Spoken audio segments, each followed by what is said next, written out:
Chers collègues, chers adhérents, le bureau syndical UGTM AXA Service Maroc espère que vous et vos familles vous portez bien. Il est vrai que cela fait un moment que nous n'avons pas pris la parole, mais sachez que ce silence n'était pas un oubli. Durant cette période, nous avons travaillé sans relâche et mené plusieurs actions concrètes pour défendre nos droits et les faire valoir. À travers ce discours, nous souhaitons d'abord vous assurer que nous sommes toujours debout et plus forts que jamais.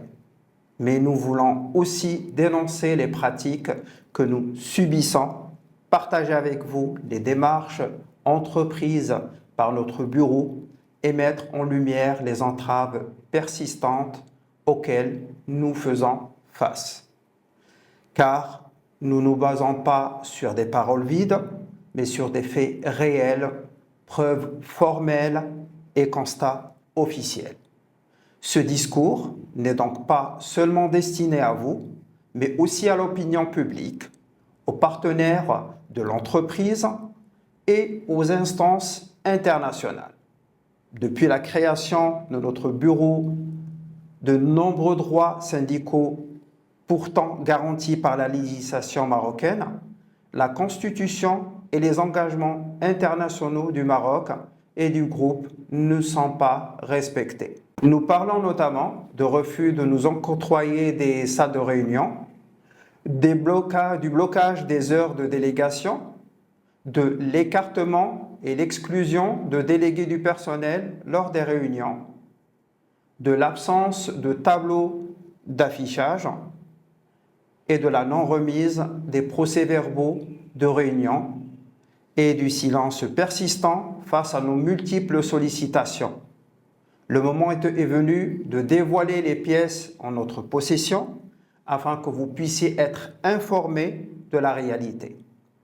Comme déjà présenté en date du 21 avril dernier, notre bureau a saisi l'inspection du travail afin de partager avec elle les difficultés et obstacles rencontrés. Une réunion a d'ailleurs été tenue dans les locaux de l'inspection du travail à Rabat le 28 avril, avec la présence d'un représentant de notre entreprise et de notre bureau syndical. Le but était celui d'une médiation afin de discuter de l'octroi de nos droits élémentaires cités préalablement. Lors de cette rencontre, l'inspection du travail a rappelé à l'entreprise ses obligations légales envers notre bureau syndical et a recommandé l'organisation d'une réunion constructive entre la direction et notre bureau syndical. Mais comme nous l'avions anticipé, aucune suite n'a été donnée, pas de réunion, pas de droit accordé.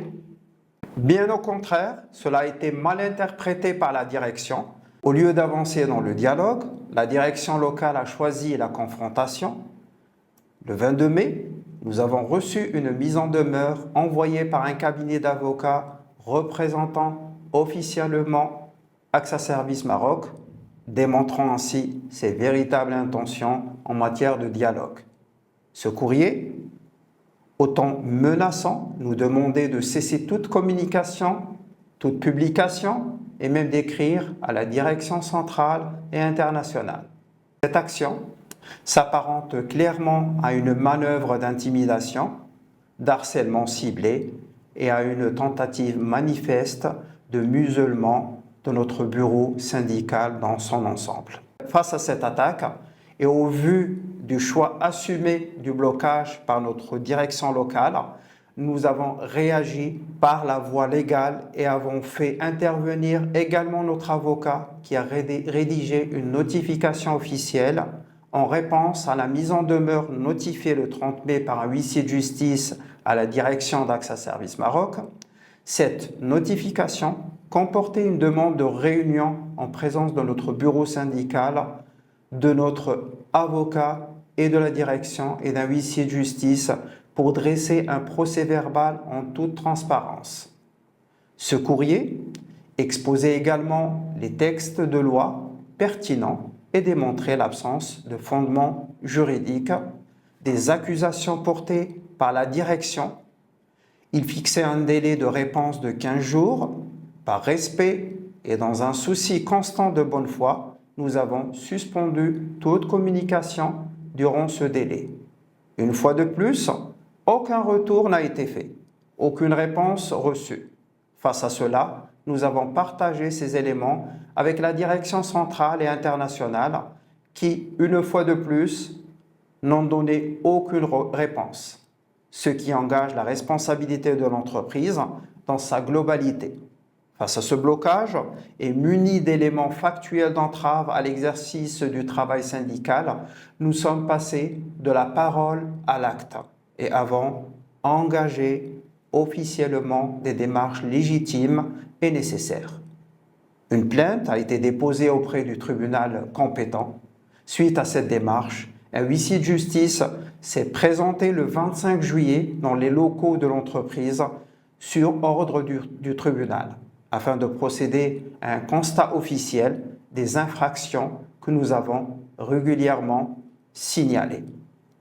Au cours de sa visite, plusieurs constats ont été relevés, confirmant une nouvelle fois les entraves manifestes à l'exercice syndical, notamment l'absence totale de tableaux d'affichage réservés à notre syndicat, malgré nos nombreuses demandes formulées depuis la création de notre bureau. La présence de plusieurs salles de réunion inoccupées, alors qu'aucun espace n'a jamais été dédié à notre organisation syndicale. Et plus largement, des faits témoignant de la persistance d'une politique d'exclusion syndicale, ce constat constitue une preuve supplémentaire à valeur juridique des pratiques d'obstruction syndicale. Institutionnalisées au sein de l'entreprise, maintenues sciemment par la direction locale sans réaction de la part de la direction centrale, ces pratiques violent non seulement la loi marocaine et la Constitution, mais aussi les engagements internationaux du Maroc, des principes que le groupe proclame publiquement: respect, diversité, éthique et dialogue. La réalité vécue au sein de l'entreprise est à l'opposé de ces valeurs. Nous ne resterons pas silencieux. Nous vous informons également que d'autres actions sont en préparation, notamment en lien avec les faits d'harcèlement syndical subis par nos représentants. Des campagnes médiatiques et des actions ciblées viendront prochainement renforcer la dénonciation de cette réalité, toujours dans un esprit de transparence et de défense des droits fondamentaux. Nous resterons fermes, organisés et déterminés. Et ensemble, nous ferons entendre notre voix jusqu'à ce que justice soit faite et que nos droits syndicaux soient respectés. Vive l'UGTM, vive la solidarité syndicale et vive le combat pour la dignité. Merci à vous.